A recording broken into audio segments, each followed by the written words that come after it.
ሰላም ጤና ይስጥልን ውድ የረመጥ ሚዲያ ቤተሰቦች እንደምን አላችሁ? ይህ ረመጥ ሚዲያ ነው። የሰዓቱን አበይት ወሬዎች ይዘንላችሁ ቀርበናል። በቅድሚያም አርዕስተ ወሬዎቹን ወደ እናንተ እናደርሳለን።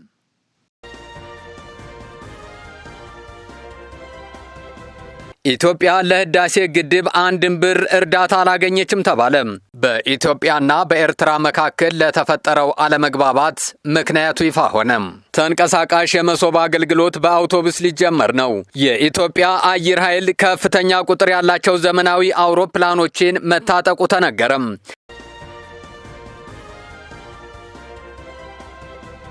ወደ ዝርዝሩ እናልፋለን። እስከ ዝግጅታችን ፍጻሜ ድረስ ቆይታችሁን ከኛ ጋር እንድታደርጉ በአክብሮት እንጋብዛለን። ላይክ፣ ሼር እና ሰብስክራይብ እያደረጋችሁ አብራችሁን ቆዩ።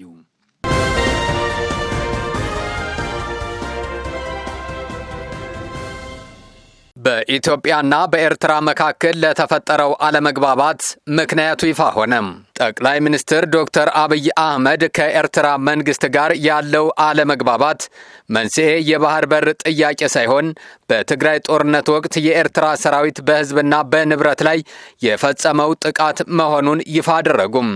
ጠቅላይ ሚኒስትሩ በተለይ የሻቢያ ጦር በንጹሃን ላይ የፈጸመው የጅምላ ግድያና የፋብሪካዎች ዘረፋ ለግጭቱ መባባስ ዋነኛ ምክንያት መሆኑንም አረጋግጠዋል። የግጭቱ መነሻ ብዙዎች እንደሚገምቱት የባህር በር ጉዳይ ሳይሆን በትግራይ ክልል የነበረው የኤርትራ ሰራዊት በሽሬ የመኖሪያ ቤቶችን ማፍረስ፣ በአክሱም ወጣቶችን በጅምላ መረሸንና በአድዋና አዲግራት ፋብሪካዎችን መዝረፍ ነው ተብሏል። ግጭቱን ለማስቆም አቶ ገዱ አንዳርጋቸውን ጨምሮ ከፍተኛ ልኡካን ወደ አስመራ በተደጋጋሚ ተልከው እንደነበርም ተገልጿል። ጠቅላይ ሚኒስትሩ እንደገለጹት አልተነገረም እንጂ ጸቡ ከሽሬ ጀምሮ ነበር። ከኤርትራ ጋር ያለው ቅራኔ የጀመረው ገና በጦርነቱ መጀመሪያ ሽሬ ከተማ ላይ ነው። የኢትዮጵያ ሰራዊት ሽሬን ተቆጣጥሮ ካለፈ በኋላ የኤርትራ ጦር ከኋላ በመምጣት የግለሰቦችን ቤትና ፎቅ ማፍረስ መጀመሩን አስታውሰዋል።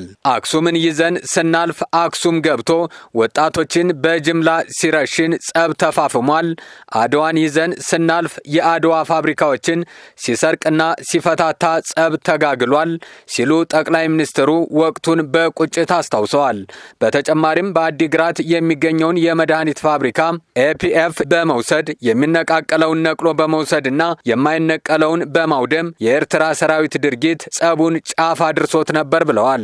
በወቅቱ የነበረውን ሁኔታ ለማርገብ በርካታ መልእክተኞችን ወደ አስመራ መላካቸውን የጠቀሱት ዶክተር አብይ በተለይም የቀድሞው የውጭ ጉዳይ ሚኒስትር አቶ ገዱ አንዳርጋቸው 2 ጊዜ መላካቸውን ጠቁመዋል። አቶ ገዱ ህሊና አላቸው።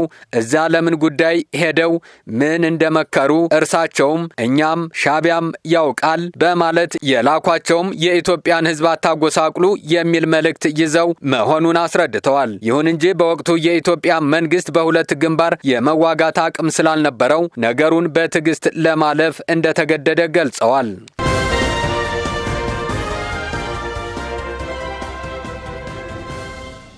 ተንቀሳቃሽ የመሶብ አገልግሎት በአውቶቡስ ሊጀመር ነው።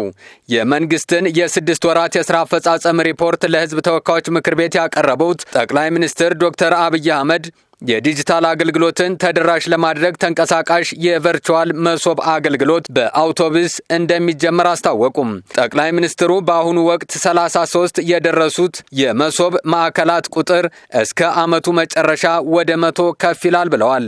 ራቅ ባሉ አካባቢዎች የሚገኙ ዜጎችን ተጠቃሚ ለማድረግ አውቶቡሶችን ወደ ተንቀሳቃሽ የቨርቹዋል አገልግሎት መስጫነት የመቀየር ሥራ ተጀምሯልም ነው የተባለው። ይህ ተንቀሳቃሽ አገልግሎት በሚቀጥሉት 3 ወራት ውስጥ ወደ ሥራ እንደሚገባም ተገልጿል። አገልግሎቱን እሁድ ጭምር በየሰፈሩ በማዳረስ የህዝብን እንግልት መቀነስ፣ የመፈጸም ብቃትን ማሳደግና ሌብነትን በቴክኖሎጂ መዋጋት ነው። ጠቅላይ ሚኒስትር ዶክተር አብይ በማብራሪያቸው ሲስተምን በማበልጸግ በዓመት ውስጥ 100 ቨርቹዋል አገልግሎት የሚሰጡ ተቋማት መገንባት ትልቅ እምርታ ነው ሲሉም ተናግረዋል።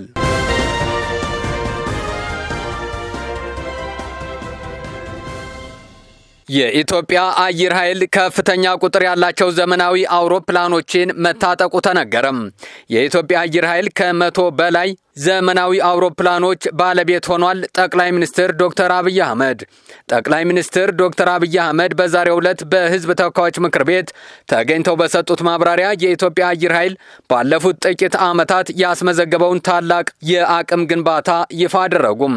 ለውጡ ሲመጣ የአየር ኃይሉ የነበረው አንድ የሚበር ሄሊኮፕተር ብቻ እንደነበር ያስታወሱት ጠቅላይ ሚኒስትሩም ዛሬ ላይ ግን ለተለያዩ ተግባራት የሚውሉ ከ100 በላይ ዘመናዊ አውሮፕላኖች ባለቤት መሆኑን ገልጸዋል። የአየር ኃይሉ ግንባታ ባንዳን ከማቁሰሉ ባለፈ የሀገሪቱን ምሰሶ የሚገዳደሩ ኃይሎችን ለመመከትና ኢትዮጵያን ለማጽናት ያለመ መሆኑንም አስረድተዋል። ከባንዳዎች የበለጠ ሀብት ካላመነጨን በሚዲያና በዲፕሎማሲ ጫና ይፈጠርብናል ያሉት ጠቅላይ ሚኒስትሩ መፍትሄው ብቃትን ማሳደግና ጠንክሮ መገኘት መሆኑንም አጽንኦት ሰጥተዋል። ኢትዮጵያን መጉዳት የሚፈልጉ ኃይሎች ምንም ያህል የገንዘብ ድጋፍ ቢደረግላቸውም ሀገሪቱን የሚያቆሙበት አቅም እንደሌላቸውም አስታውቀዋል።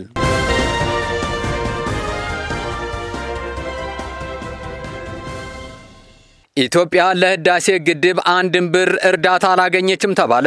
ጠቅላይ ሚኒስትር ዶክተር አብይ አህመድ ለህዳሴ ግድብ 1 ብር እርዳታ አልወሰድንም ብለዋል። የአሜሪካው ፕሬዝዳንት ዶናልድ ትራምፕ ላለፈው 1 ዓመት በተደጋጋሚ የታላቁ ኢትዮጵያ ህዳሴ ግድብ የገንዘብ እርዳታ እየተሰጠ መሆኑን ሲገልጹ ከርመዋል።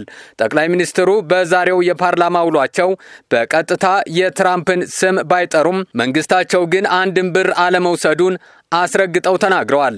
ዶክተር አብይ ከፓርላማ አባላት በተለይም ብድርን አስመልክቶ ለተነሳላቸው ጥያቄ ምላሽ በሰጡበት ወቅት ህዳሴን ካለ 1 ብር ብድር ያሳካ መንግስትና ህዝብ ፕሮጀክት አይሰራም ሊባል አይችልም፣ ግፍ ነው ሲሉ ተከላክለዋል። ቀጥለውም በህዳሴ ላይ አንድም እርዳታ 1 ብር ብድር ኢትዮጵያ አልወሰደችም፣ በጀግኖች ኢትዮጵያውያን ቁርጠኛ አቋም በቁርጠኝነት ጨክነው በጋራ ቆመው ስለሰሩ የተከወነ ፕሮጀክት ነው ብለዋል።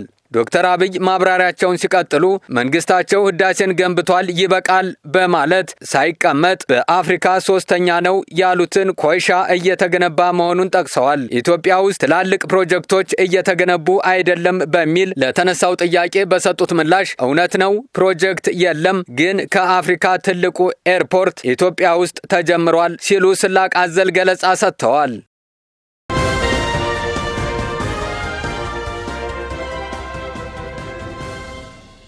ለሰዓቱ የነበሩን መረጃዎች እነዚህ ነበሩ። ላይክ፣ ሼር እና ሰብስክራይብ እያደረጋችሁ ቤተሰብ እንድትሆኑ በአክብሮት እንጠይቃለን።